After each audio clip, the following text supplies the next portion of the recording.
இந்த சலாம் வந்த சரித்திரத்தையும் நீங்கள் தெரிந்து கொள்ள வேண்டும். ஆதம் அலைஹிஸ்ஸலாத்து வஸ்ஸலாம் படைக்கப்பட்டார். மாணவர்களை எல்லாம் சுஜூது செய்ய சொன்னார்கள், சுஜூது செய்தார்கள்.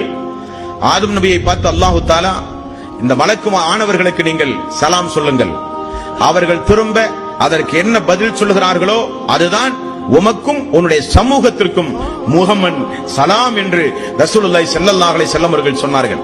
ஆதம் நபி படைக்கப்பட்டவுடன் அஸ்ஸலாமு அலைக்கும் என்கிற வார்த்தையை முதலில் வானவர்களை பார்த்து சொன்னாராம்.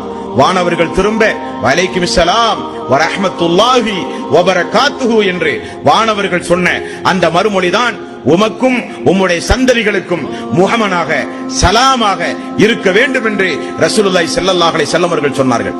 ஆகவேதான் அல்லாஹ்வுடைய ரசூல், உங்களில் யாரும் ஈமான் கொள்ளாமல் சொர்க்கம் செல்ல முடியாது என்றார். உங்களில் யாரும் ஈமான் கொள்ள வேண்டுமானால் ஒருவர் இன்னொருவரை நேசிக்க வேண்டும், அப்பொழுதுதான் ஈமான் கொள்ள முடியும் என்றார். உங்களில் ஒருவர் இன்னொருவரை நேசிக்க வேண்டுமானால் சலாத்தை கொண்டு பரப்புங்கள், நேசம் உண்டாகும். நேசம் உண்டானால் ஈமான் உண்டாகும், ஈமான் உண்டானால் சொர்க்கத்திற்கு தகுதியுடையவர்கள் என்று ரசூலுல்லாஹி ஸல்லல்லாஹு அலைஹி வஸல்லம் சொன்ன சம்பவம்.